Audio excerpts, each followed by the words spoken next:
गौतम बुद्ध ने अपना जीवन नॉर्थ इंडिया में सिद्धार्थ गौतम नाम के राजकुमार के रूप में शुरू किया। जब वो 12 साल के हो गए तो उन्हें पवित्र हिंदू धर्म ग्रंथ पढ़ने भेजा गया और 4 साल बाद घर लौटकर उनकी एक राजकुमारी से शादी कर दी गई। उनका एक बेटा भी हुआ। अब तक जिस राजकुमार को सभी सांसारिक कष्टों से दूर रखा गया था, उस राजकुमार ने 25 साल की उम्र में शिकार पर जाते समय कुछ अलग देखा। ठहरो, उसको क्या हुआ है?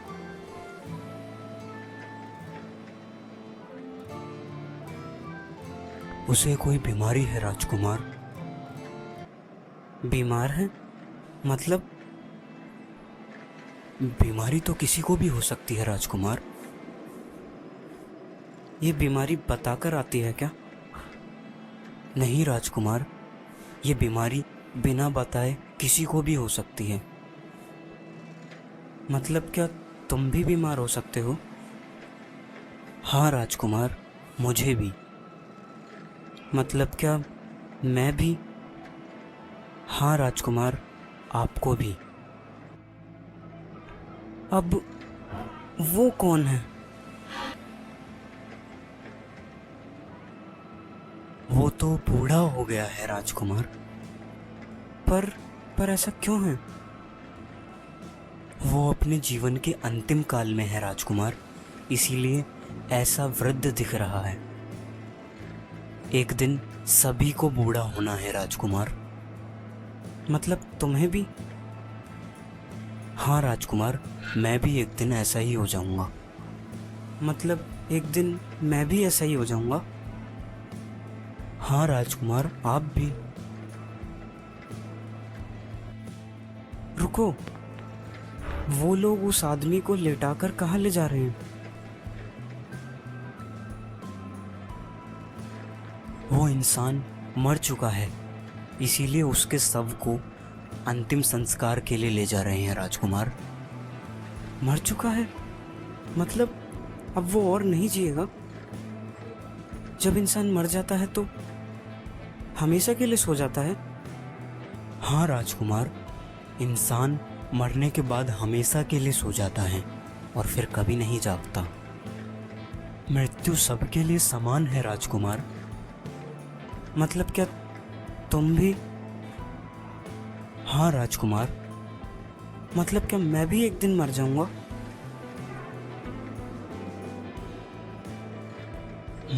माफ कीजिए राजकुमार, लेकिन हाँ, आप भी। मुझे लगा कि दुनिया में जन्म लिया है तो सिर्फ सांसारिक सुखों को भोगने के लिए, लेकिन सच्चाई तो कुछ और ही है। इस तरीके के दृश्यों ने उन्हें बहुत झकझोर दिया। उन्होंने तुरंत अपना राजघराने का सुख छोड़ दिया और ज्ञान प्राप्त करने के लिए निकल पड़े। वो एक भिक्षुक बन गए और 7 साल तक ज्ञान प्राप्त करने के लिए भटकते रहे। मैं प्रतिज्ञा लेता हूँ, जब तक मुझे ज्ञान प्राप्त नहीं हो जाएगा तब तक मैं यहाँ बैठा रहूँगा।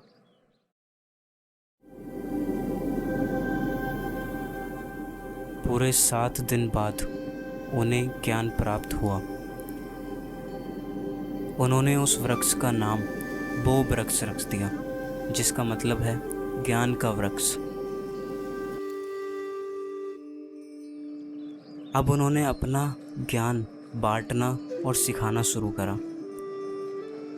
उन्होंने अपना पहला प्रवचन बनारस शहर में दिया, गंगा नदी के किनारे, जो सबसे पवित्र घाटों में से एक है।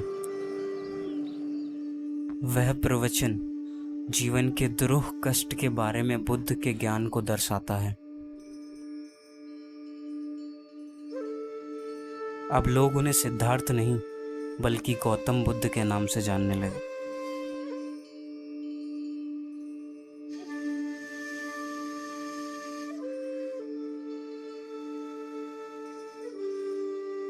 कीसा गौतमी, जिसका सिर्फ एक ही लड़का था और वो भी मर गया।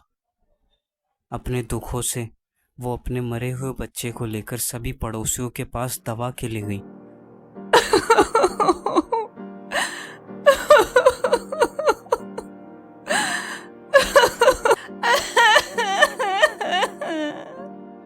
कृपया मेरे बच्चे को औषधि दीजिए, इसे कुछ हो गया है।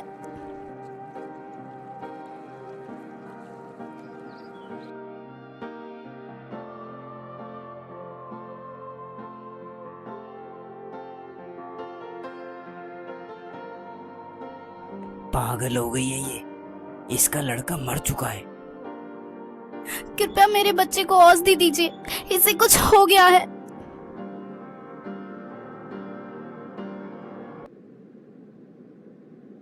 मैं तुम्हारे बच्चे के लिए औषधि नहीं दे सकता, लेकिन मैं एक वैद्य को जानता हूँ जो दे सकता है। कृपया मुझे बताइए, वो श्रीमान कौन है? शाल्य मुनि, बुद्ध के पास जाओ।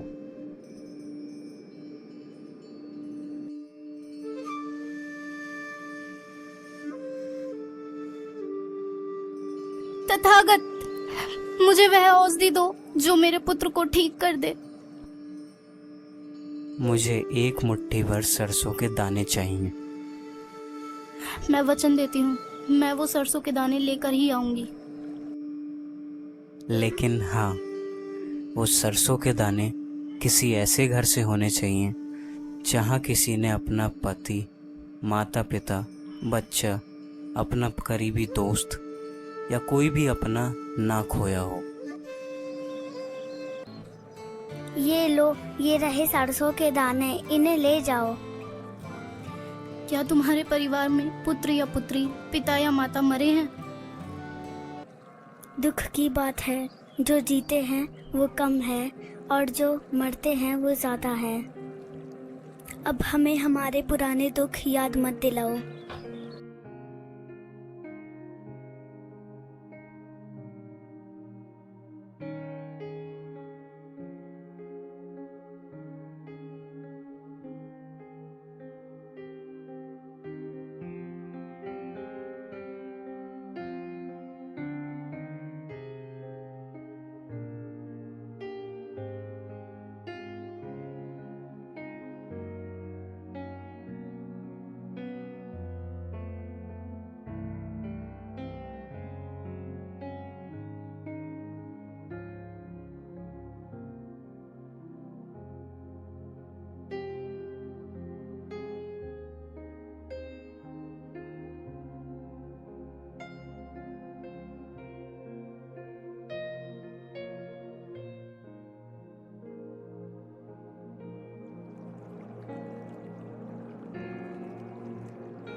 मैं अपने दुख में कितनी स्वार्थी हो गई थी।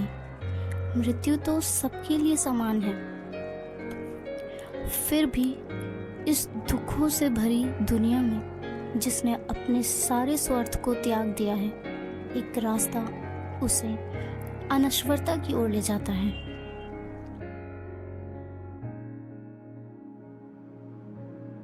ये संसार संक्षिप्त दुखों और तकलीफों से भरा है, क्योंकि एक भी ऐसा साधन नहीं है जिससे जो पैदा हुए हैं वे मरने से बच सकें। वृद्ध होने के पश्चात मृत्यु निश्चित है।